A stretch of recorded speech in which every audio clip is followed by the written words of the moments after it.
아침 말씀. 오늘 본문 말씀은 로마서 6장 1절에서 11절입니다.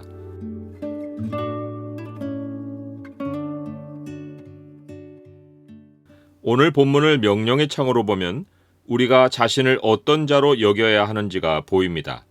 명령의 창을 보여주는 구절은 6장 11절입니다. 이와 같이 너희도 너희 자신을 죄에 대하여는 죽은 자요 그리스도 예수 안에서 하나님께 대하여는 살아있는 자로 여길지어다. 사도 바울은 앞에서 죄와 사망을 설명하며 사람을 두 부류로 나누었습니다. 하나는 아담 안에 있는 사람, 다른 하나는 예수 그리스도를 통하여 생명 안에 옮겨진 사람입니다.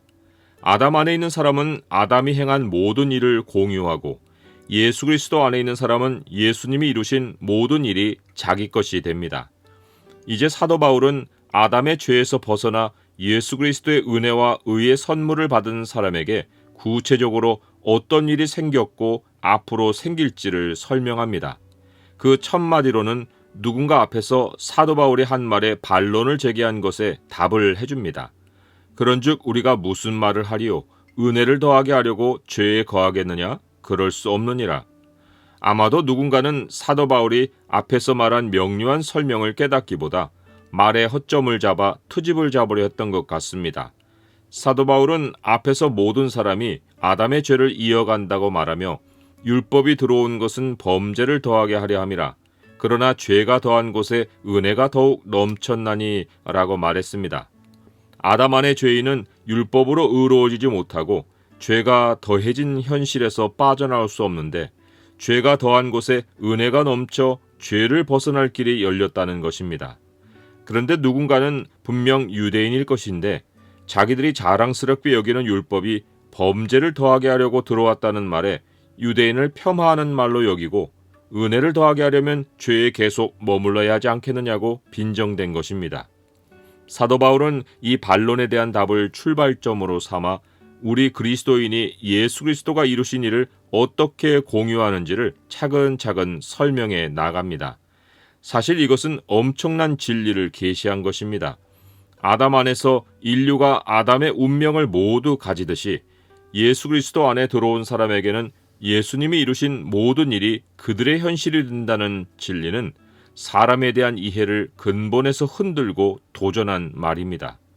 사람이 누구도 개인으로 창조되지 않고 아담 안에서 지어져서 아담 안에서 모두가 사망에 처한다는 사실은 개인주의 사고와 가치관을 가지는 현대인에게는 도무지 이해가 될 수 없는 말입니다. 하지만 이것이 하나님이 사람을 지으신 창조 원리입니다. 사람에 대한 혁명적인 진리의 계시는 아담에서 그치지 않습니다. 아담은 이후에 오실 자, 곧 예수님의 모형이라는 사실이 더욱 놀라운 진리입니다.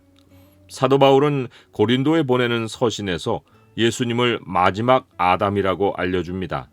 아담 안에서 모든 사람이 아담의 일을 함께 나누는 것처럼 예수님 안에서도 같은 패턴이 역사합니다. 즉, 아담 안에서 모든 사람이 죽은 것 같이 그리스도 안에서 모든 사람이 삶을 얻는 것입니다. 누구라도 아담의 몸을 입고 태어나 죽은 자이지만 예수님 안에서는 예수님이 이루신 모든 일의 참여자가 되는 것입니다. 그러하니 사람이 아담보다 먼저 할 수 있는 일이 없고 예수님보다 먼저 무엇을 행할 수 있는 일이 없습니다. 아담은 사람으로 창조된 인류를 대표하고 예수님은 창세전에 택하여져 사람의 몸을 입고 오는 모든 하나님 백성을 대표합니다. 예수님은 우리가 아직 죄인 되었을 때 우리의 구원을 이루어 놓으셨습니다.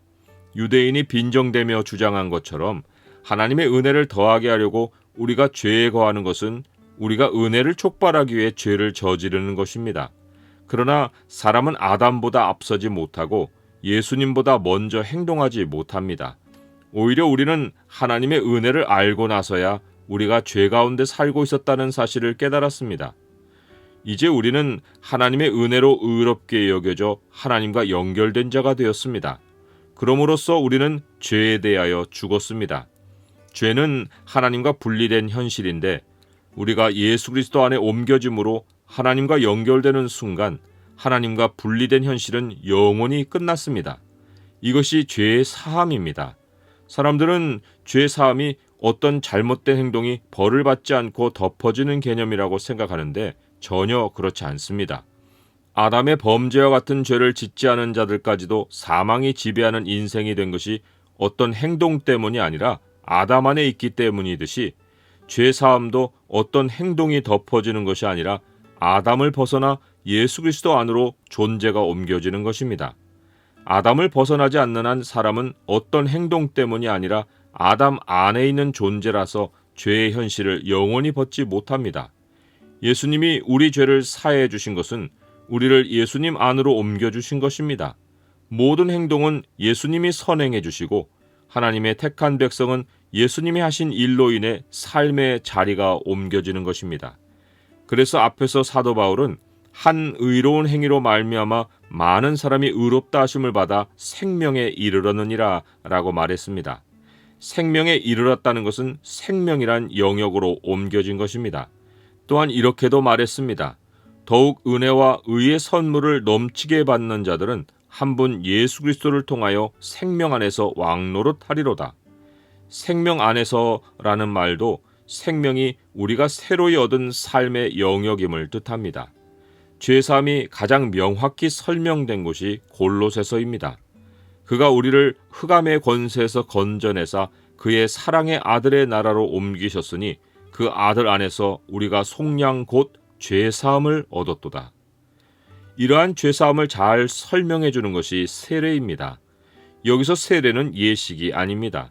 세례는 잠긴다는 뜻으로 하나님 안으로 들어가는 사건입니다. 아버지와 아들과 성령의 이름으로 세례를 베풀고 라는 말에서 이름으로 라는 말의 의미는 이름의 권위로가 아니라 이름 안으로 라는 뜻입니다.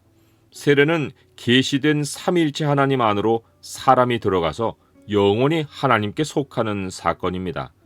애굽을 등지고 홍해를 건너듯 하나님 백성은 예수 그리스도의 은혜로 죄의 자리를 떠나 영원히 하나님께로 들어가서 과거로 다시 돌아갈 수 없는 세례를 받는 것입니다. 세례는 우리가 아담을 영원히 벗는 순간이고 죄와 영원히 결별하는 순간입니다. 세례는 예수 그리스도와 영원히 합하는 순간이고 생명으로 영원히 들어가는 순간입니다. 세례는 우리 일생일대에 한 번 일어나는 역사적인 사건이고 옮겨간 생명 안에서 사는 것은 영원히 지속하는 일입니다. 이 일은 예수님이 죽으심과 부활로 이루셨고 그가 우리를 불러 자기와 함께 그 일에 참여하게 하신 것입니다. 그래서 사도 바울은 그러므로 우리가 그의 죽으심과 합하여 세례를 받음으로 그와 함께 장사되었나니 이는 아버지의 영광으로 말미암아 그리스도를 죽은 자 가운데서 살리심과 같이 우리로 또한 새 생명 가운데서 행하게 하려 함이라 라고 말합니다. 예수님의 죽으심이 죄에 대하여 단번에 죽으심이고 그가 살아계심은 하나님께 대하여 살아계심이듯이 우리도 우리의 옛사람 곧 아담의 모든 것이 예수님과 함께 단번에 십자가에 못 박혀서 하나님과 떨어져 살던 과거가 영원히 과거가 되었습니다. 우리는 더는 죄에게 종노릇하지 않으며 죄에서 벗어나 영원히 하나님과 연결되어 하나님에 대하여 살아있는 존재가 되었습니다. 이 모든 일이 우리가 예수님과 합하여짐으로 우리 것이 되었습니다. 이것이 우리의 이해 밖의 진리여도 하나님은 우리의 이해를 구하며 이 일을 하시지 않았습니다. 본문에는 로마서에 처음으로 명령이 나오는데 예수님이 이루신 일을 우리 생각에 받아들이라는 것입니다. 우리 생각을 진리에 복종하라는 명령입니다. 이와 같이 너희도 너희 자신을 죄에 대하여는 죽은 자요 그리스도 예수 안에서 하나님께 대하여는 살아있는 자로 여길지어다. 우리가 하나님 말씀에 순종하려면 이 명령부터 순종해야 합니다. 우리가 죄에 대하여 죽고 하나님을 향해 살아있는 자임이 분명할 때 참 순종이 시작됩니다. 우리의 모든 것은 예수 그리스도 안에서 이루어졌고 예수 그리스도와 함께 진행되고 예수 그리스도와 함께 영원히 펼쳐집니다. 예수 그리스도가 우리의 영원한 삶의 터이고 우리의 현재와 미래이십니다.